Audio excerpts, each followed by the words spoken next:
Welcome back. Now, amid ongoing security challenges in Nigeria, the United States has issued an advisory to the government warning that Al-qaeda and ISIS militants are planning to penetrate some parts of the country. The U.S. said that, in fact, Al-qaeda has already started penetrating the northwestern region. However, the defense headquarters of Nigeria says there's nothing to worry about, as it is not the first time the U.S. would raise such an alarm, and the Nigerian Armed Forces are actually conscious of it. This is coming after the National Security Advisor Babagana Monguno announced that the president plans to overhaul the country's security architecture. Let's just take a listen now to the defense spokesperson now reacting to that advisory from the United States. We should put effort to ensure that we continue to contain them. Because when pressure is on them in other climes, other areas, they will still continue to increase their influence. There is no doubt about that we already have that challenge as far back as when the one in Libya was declared, even the one from Iraq, it was the same thing. It has not changed. So it's just like a wake-up call. Wake-up call is always very, very readily welcome. And I can assure that the security agencies, all the security agencies have that at the back of their plan, and they factor it into implementation. So the general public should not be afraid of that at all. Let's discuss this further now with Seyi Adetayo, who is a security expert. Thank you very much, Mr. Adetayo, for joining us on the program. Indeed, it's actually not the first time that the U.S. would be raising such an alarm, but is this different from what the U.S. had said in the past? Well, depending on the direction or how we would like to look at this, to me, there's nothing serious, nothing important, or too important in view of the way we are looking at it from what has been said. Right, and so I understand where the Nigerian military spokesperson is coming from, but the fact remains that should they be the one to respond, the answer is no. At times, the Nigerian Army of Defense overreach itself in some issues, so that's why at times they get the knocks. So who should have responded? Who should have responded? Yeah, it is the office of the NSA should have responded, because we need to understand this. We're talking about Al-qaeda here. Al-qaeda is different from ISIS-ISWAP. Al-qaeda is not a military function. It's not the responsibility of the military. Al-qaeda is a terrorist organization that operates in form of cells. And the way their modus operandi is to either hit a target, to advance a particular campaign. Either they want somebody to be released, or they want to punish a particular country for certain policies or actions they came against wherever that their interest lies. So their own way of operating is to use terror to achieve an end. Compared to ISIS-ISWAP, those ones are insurgents. But then the U.S. advisory did not just talk about Al-qaeda alone. It also talked about ISIS as well and ISWAP. Yeah, so I'm trying to give a clarification here. So ISIS-ISWAP are insurgents that their objective is to claim territory. So the first one, which is Al-qaeda, is an intelligence-based operation. You don't use military strength to break terrorist organization. You use intelligence. You don't move armor tank because they operate in cells. They try to mix up with the civilian population and create cells.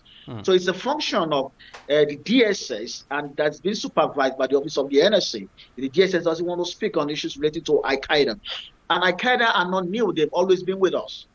You remember of recent that there was an arrest made around Katsina Kebbi about a father who recruited 2 of his sons into Ansaru. So these groups, we have an offshoot of Al-qaeda that is Ansaru, that's also operating within this particular axis, and they've been operating for long.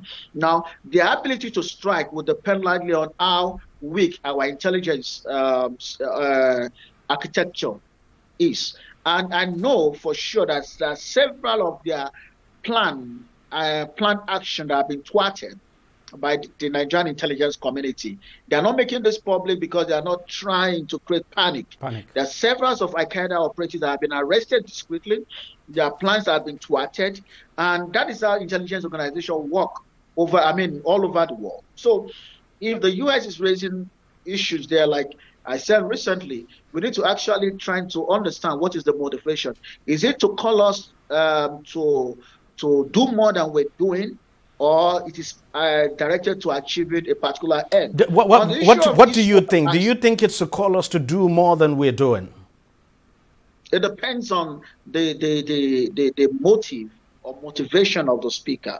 You see, we can't rule out the interest in when foreign government begins to speak concerning issues in your government. It's not all the time that it's because of your interest. There are times it's because of their own strategic interest. For someone in intelligence, with intelligence background like myself, there is a way we look at issues like that. We're looking beyond the face value of what has been said.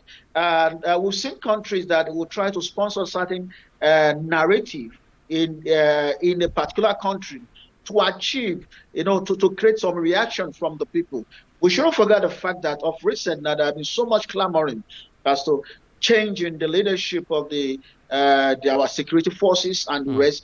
Could this be another push from that end to emphasize that particular end, or could it be because they see Nigeria as a strategic partner, especially in West Africa, and they do not want Nigeria to actually fall into the hands of terrorist organization? Or could it be that they believe that if Nigeria do not do enough, these people could gain enough strength and they can use Nigeria to launch an attack that can affect them? We need to look at this from various angles. We shouldn't just say because it is coming from America, so it is cast in stone. They don't know as much as we know. Nigerians need to understand this. When it comes to intelligence on things that is happening in Nigeria, America does not know 50% of what Nigeria's intelligence community know.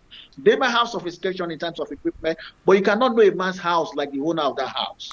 And that's the truth. So when people like that speak, we need to actually look at it critically and not say because it is America knows beyond Nigeria. No, that is not true. I have been there, I've worked with those people, and I can tell you it is not true.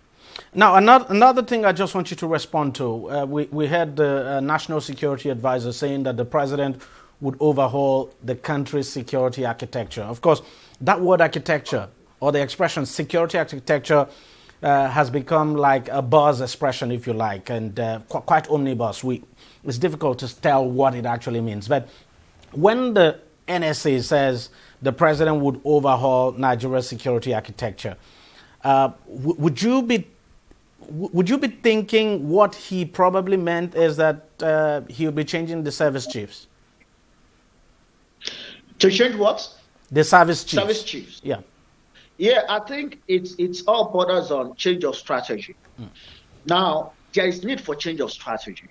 Now, changing strategy could require you, changing the way you are doing things from the top. And it could as well, be that you want to change strategy by changing the people that are responsible for strategy. So we could look at this from either in terms of collaboration, in terms of our approach to issues, that in terms of the people that are handling it, that the need for them to be changed, so that when we have somebody new, they can come up with new ideas in terms of doing things. If you want to ask me as to what do I'm not. I'm very equivocal about this. That my position has always been very clear. When people have spent 35 years in service, allow them to go. It's very simple.